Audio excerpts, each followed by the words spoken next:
जनपद श्रावस्ती में दबंगों के डर से एक महिला अपना घर छोड़कर दूसरे गांव में जाकर झोपड़ी में रहने को मजबूर है। कुछ दबंग प्रवृत्ति के लोग महिला और उसके पति को जान से मारने के फिराक में रहते हैं। यही नहीं, दबंगों के हौसले इस कदर बुलंद है कि महिला को मोबाइल पर धमकी देकर कहते हैं कि उसके पति को मारकर उसका लाश गायब कर देंगे। महिला को गंदी गंदी भद्दी गालियां देकर उसका शारीरिक शोषण करने की बात कहते हैं और उसे किसी स्थान पर बुलाने की धमकी दे रहे, ऊपर से ये भी कह रहे हैं फोन में रिकॉर्डिंग कर लो, जिसको सुनाना है सुना दो, मेरा कोई कुछ कर नहीं पाएगा। इस धमकी से पति पत्नी इस कदर डरे सहमे हुए हैं कि रात को सो भी नहीं पाते हैं और हर वक्त जान का खतरा बना रहता है। महिला सशक्तिकरण, महिला सुरक्षा का दम भरने वाली श्रावस्ती पुलिस के राज में एक महिला आखिरकार कितना सुरक्षित है। महिलाओं की समस्या को सुनने तथा उसका त्वरित निस्तारण करने के लिए महिलाओं के लिए हर थाने में महिला हेल्प डेस्क बनाए गए हैं। इसके बावजूद भी पुलिस थाने पर आने वाली महिला फरियादियों की फरियाद नहीं सुनी जा रही।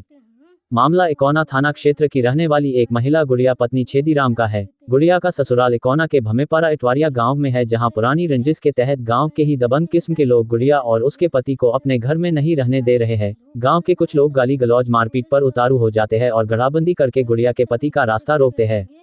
दबंगों के जुल्म से परेशान होकर महिला ने अपना घर छोड़ दिया और दूसरे गांव जाकर खेत में मढ़ाई बनाकर रहने लगी। इसके बावजूद भी विपक्षियों ने उसका पीछा नहीं छोड़ा। इस संबंध में गुड़िया देवी ने इकोना थाने पर एक प्रार्थना पत्र 15 मई 2025 को दिया, जिसमें उसने बताया कि गांव निवासी रमेश व सिद्धांत पुत्र कन्ने, प्रदीप पुत्र दुखहरण गौतम, प्रताप पुत्र दुखहरण सोनू, सिद्दीकी पुत्र गहनू निवासी चौधरी पुरवा चिचड़ी, ये लोग दबंग सकस किस्म के व्यक्ति है जो कि मुझे और मेरे पति को गालियां देकर जान से मारने की फिराक में रहते हैं। गुड़िया देवी ने बताया कि विपक्षीगण बाजार आने पर पीछा करते हैं, जिससे मुझे और मेरे पति को जान का खतरा है और हम लोग किसी तरह अपनी जान बचाने के लिए भागे भागे फिर रहे हैं। इस संबंध में विपक्षी सिद्धांत पुत्र कन्ने के द्वारा गुड़िया को मोबाइल पर गंदी भद्दी गाली देने का तथा उसे बुलाकर उसका यौन शोषण करने का ऑडियो भी वायरल हुआ। इन सब के बावजूद भी इकोना पुलिस ने अब तक विपक्षियों पर कोई कार्यवाही नहीं की है, जिससे दबंगों के हौसले और बुलंद है। गुड़िया के द्वारा बताया गया है कि पूर्व में भी एक एप्लीकेशन मैंने दिया था, उस पर भी कोई कार्यवाही नहीं हुई है। योगी सरकार की महिला सुरक्षा और सशक्तिकरण की मंशा पर इकोना पुलिस किस तरह पलीता लगा रही है, इसका उदाहरण देखिए। एक महिला दबंगों के डर से अपने घर में नहीं रह सकती, उसे जान बचाने के लिए दर दर भटकना पड़ रहा है। योगी सरकार में महिलाओं पर अत्याचार करने वाले गुंडे माफिया या तो प्रवेश छोड़ चुके हैं या फिर जेल में है। ये दावा करने वाली सरकार में एक दंपत्ति का ये हाल है।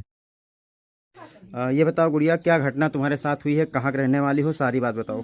मेरा नाम गुड़िया है, भमेपारा के रहने वाले हैं। वहाँ पे नहीं रहने पाते हम। 6-7 महीना से वैसे गांव से बाहर भगा देंगे हम। दर दर भटकते हैं और बोलते हैं गांव पे आओगे तो मार डालेंगे और गंदी गंदी गाली देते हैं फ़ोन पे। हमने तो खेत में रह रहे थे, 6 महीने खेत में गुजारे पूरा ठंडीले। जब ज़्यादा धूप होने लगा है तो मेरे नंदे बोले चलो घर पे रहो, तो कब तक हम दूसरे घर पे रहेंगे, हमें हमारे घर पे रहने के अधिकार दीजिए। ससुराल हमारे भमेपारा है, मायका राधानगर है प्रयागपुर। मेरे पति का नाम है छेदीराम। रमेश गौतम नहीं रहने देते हैं, सोनू मलानी हैं और वो सिद्धांत फ़ोन पे गाली बकते हैं गंदी गंदी। जब बोलते हैं जहाँ मिल जाओगे तुम्हारे साथ बलात्कार कर देंगे, मार डालने के लिए सिद्धांत नाम है। और फ़ोन पे गाली बकते हैं गंदी गंदी, कहते हैं आए कि प्रयागपुर मिलो तुम। हम कहते हैं हम क्यों आके, हम प्रयागपुर के, हम जब इकोना रहते हैं हम तो बोलते हैं प्रयागपुर आओगे कि नहीं आओगे ना तुम्हारे साथ गलत कर डालेंगे। बस।